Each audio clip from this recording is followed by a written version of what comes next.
அன்பு உறவுகளுக்கு இனிய வணக்கங்கள். இன்றைய பதிவில் கும்பராசி அன்பர்களுக்கான புத்தாண்டு பலன்களை தான் பார்க்க போகிறோம்.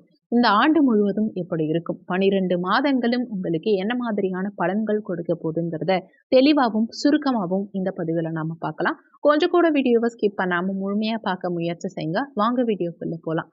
கும்பராசியை பொறுத்த வரைக்கும் அவிட்டம் 3, 4ஆம் பாதங்கள், சதயம் 1, 2, 3, 4ஆம் பாதங்கள், பூரட்டாதி 1, 2, 3ஆம் பாதத்தை உள்ளடக்கியது கும்பராசி. கும்பராசிக்கு அதிபதி சனி பகவான்.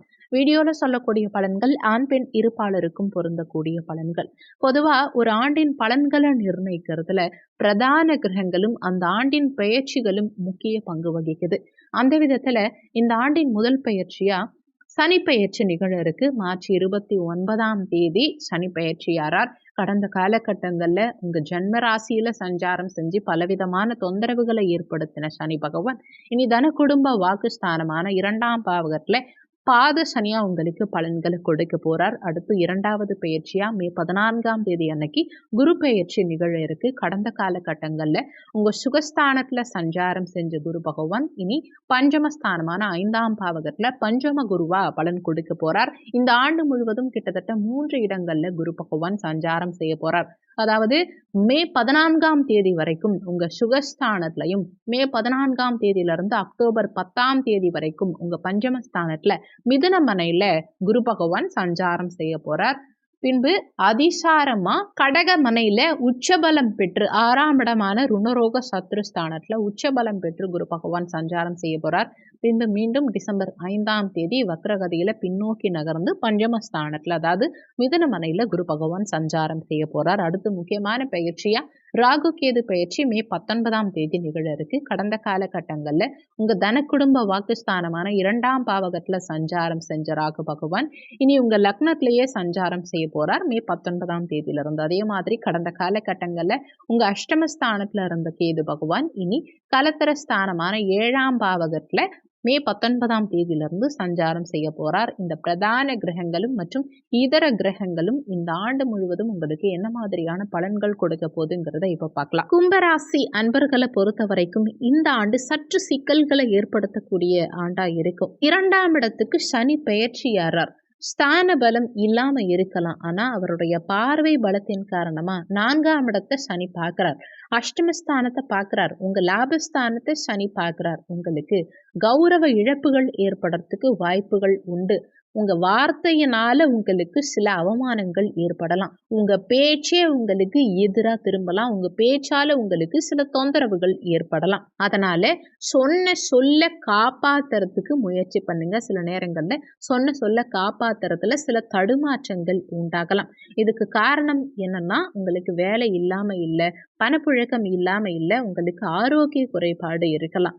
நீங்க ஹாஸ்பிட்டல் போறதுக்கோ இல்ல வீட்டிலேயே இருக்கிறதுக்கோ 4 சுவத்துக்குள்ளேயே அடைஞ்சு இருக்கிற மாதிரியான சூழல் உண்டாகலாம். ஆனா குரு பகவான் உங்களுக்கு ஓரளவுக்கு லாபத்தை ஏற்படுத்தினாலும் அவருடைய பார்வை பலம் மே மாதத்திலிருந்து அக்டோபர் வரைக்கும் உங்களுக்கு ஆரோக்கியத்துல எந்தவித பாதிப்பும் இல்லை. ஏன்னா உங்க 5ஆம் இடத்துல இருந்து உங்க ராசியை பார்க்கிறார், பாக்கியஸ்தானத்தை பார்க்கிறார், லாபஸ்தானத்தை பார்க்கிறார். பூர்வ புண்ணியஸ்தானம் மே மாதத்திலிருந்து அக்டோபர் மாதம் வரைக்கும் குருவால பலம் பெற்றிருக்கும் காரணத்தினால ஆரோக்கியத்துல அந்த காலகட்டத்துல பாதிப்பு இருக்காது.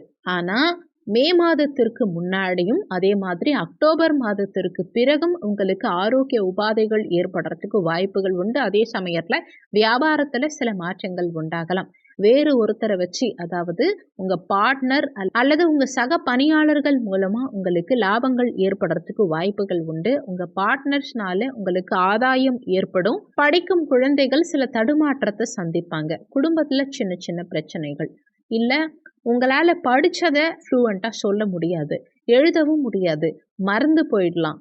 உங்களுக்கு அறிவு இருக்கலாம், ஆனால் அதை யூஸ் பண்ணுறதுக்கான டைம் இது இல்லை. அதனால தான் உங்களுக்கு சில தடுமாற்றங்கள் உண்டாகும். ஆரோக்கியமும் சொல்லிக்கிற அளவுக்கு இருக்காது, சற்று சுமாராக தான் இருக்கும். குறிப்பாக மார்ச் ஏப்ரல் மேல 10th 12th படிக்கக்கூடிய போர்டு எக்ஸாம் எழுதக்கூடிய மாணவர்கள் ஆரோக்கியத்துக்கு சற்று கூடுதல் முக்கியத்துவம் கொடுக்க வேண்டிய காலகட்டம் இது. அதனால கவனமாக இருந்துக்கோங்க. நீங்கள் நல்ல மார்க் வாங்கினாலுமே எதிர்பார்த்த சீட் கிடைக்கிறதுக்கு தாமதப்படுறதுக்கு வாய்ப்புகள் உண்டு. எந்த குழந்தைகளும் குறிப்பாக இந்த எக்ஸாம் எக்ஸாம் எழுதக்கூடிய குழந்தைகள் எல்லாம் தவறான முடிவுகள் எடுக்கக்கூடிய சூழ்நிலை சில நேரங்களில் வரலாம். அந்த மாதிரி லைனுக்கு போகாதீங்க. தோல்விங்கிறது ஒரு ஸ்டெப். முதல் படிக்கட்டு வழுக்கினாலும் அடுத்த படிக்கட்டு உங்களுக்கு சிறப்பாக இருக்குங்கிறத மனசில் வச்சுக்கோங்க. தோல்வியை ஒரு எக்ஸ்பீரியன்ஸாக எடுத்துக்கணுமே தவிர அதோட நம்ம லைஃப் முடிஞ்சிருச்சு அப்படின்னு நினைக்காதீங்க. அதுக்காக எல்லா படிக்கட்டுலையும் கண்டிப்பாக தோல்வி அடைய மாட்டீங்க. முதல் படிக்கட்டு சின்ன சின்ன தோல்விகளை ஏற்படுத்தலாம். அடுத்த படிக்கட்டு கண்டிப்பாக உங்களுக்கு வெற்றியை தரக்கூடிய படிக்கட்டாக இருக்கும்.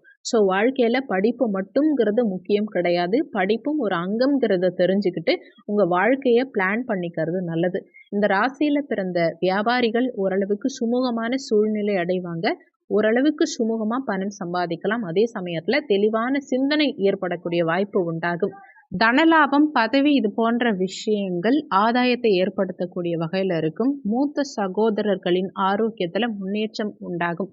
சில சமயம் தடுமாற்றம் உண்டாகும். ஆனால் அந்த மூத்த சகோதரர்களின் வளர்ச்சி உங்களுக்கு பெருமிதத்தை கொடுக்குமே தவிர அதனால பெருசா உங்களுக்கு எந்த லாபத்தையும் ஏற்படுத்தாது. ஸோ கொஞ்சம் அவங்க கிட்ட விட்டு கொடுத்து போறதுக்கு முயற்சி பண்ணுங்க. இந்த வருஷத்தை பொறுத்த வரைக்கும் கும்பராசியில பிறந்தவர்களுக்கு உடல் உழைப்பு அதிகப்படுத்துங்க. நீங்க எஃபர்ட்லெஸ் மணி மேக்கிங்கை கண்டிப்பா கைவிடுறது நல்லது. கொஞ்சமாக உழைக்கணும், நிறைய பணம் வரணும், அந்த மாதிரி மைண்ட் செட் வேண்டாம். நிறைய உழைக்க முயற்சி செய்யுங்க. நீங்கள் நிறைய உழைச்சா மட்டும்தான் அதற்கான பலன் உங்களுக்கு கிடைக்கும். ஆனால் என்னதான் நீங்கள் உழைச்சாலுமே அதில் சில குற்றச்சாட்டுகள் வரும். உங்களுக்கு பெருசாக பாராட்டெல்லாம் கிடைக்கும்னு எதிர்பார்க்க வேண்டாம். அதெல்லாம் இந்த காலகட்டத்தில் உங்களுக்கு வாய்ப்பு இல்லை. நீங்கள் செய்யும் வேலையில் சின்ன சின்ன குற்றம் கண்டுபிடிக்கலாம். அது மேலதிகாரிகள் மூலமாகவோ சக பணியாளர்கள் மூலமாகவோ ஏதாவது குற்றம் சொல்கிறதுக்கு வாய்ப்புகள் உண்டு. ஆனாலும் நீங்கள் உழைப்புக்கு அதிக முக்கியத்துவம் கொடுங்க. சம்பளத்துக்கு பணத்துக்கு அதிக முக்கியத்துவம் கொடுக்க வேண்டாம். அதிகம் எதிர்பார்க்க வேண்டாம். பணம் இல்லாமல் இருக்க முடியாது. ஆனால் நீங்கள் நிறைய உழைச்சா மட்டும்தான் சம்பளம் உங்களுக்கு ஓரளவாவது கிடைக்கும். மகாலட்சுமியை தேடி ஓடுனா உங்களுக்கு பணம் வராது. ஆனால் அவங்கள விட்டு நீங்கள் விலகி போனால் பணம் உங்களை தேடி வரும். அதாவது உழைப்புக்கு முக்கியத்துவம் கொடுங்க, பணம் தானாக உங்களை தேடி வரும். உழைப்புக்கும் உயிரினங்களுக்கும் முக்கியத்துவம் கொடுங்க. பணத்துக்கு இந்த ஆண்டு அதிக முக்கியத்துவம் கொடுக்காதீங்க. மனிதாபிமானத்துக்கு அதிக முக்கியத்துவம் கொடுங்க. தாவரங்களுக்கு உயிரினங்களுக்கு உங்களால் முடிஞ்ச தானம் பண்ணுங்க. தாவரங்களுக்கு தண்ணி ஊற்றலாம். குருவிகள் விலங்குகளுக்கு ஏதாவது தானம், உணவு தானம் பண்ணுங்க. வெயில் நேரங்களில் தண்ணி வைங்க. ஏதாவது தெருநாயோ அல்லது உயிரினமோ ஜீவராசிகளோ இறந்திருந்தா அதுக்குண்டான ஈமச்சடங்குகளை செய்யறதுக்கு முயற்சி பண்ணுங்க. அதே சமயத்தில் பசுமாடுகளுக்கு செவ்வாழை பழம் கொடுத்துட்டு வாங்க. செவ்வாழை பழம் பசுமாடுகளுக்கு கொடுக்க கொடுக்க உங்களுக்கு நன்மைகள் உண்டாகும். உங்கள் பாவ கர்மாக்கள் உங்களை கஷ்டத்திலிருந்து வெளிவரக்கூடிய வாய்ப்புகளை ஏற்படுத்தும், நன்மைகளை உண்டாக்கும். உடல் சோர்வினால் வரக்கூடிய லாபம் தான் உங்களுக்கு உண்மையான லாபம்ங்கிறத மனசுல வச்சுக்கோங்க.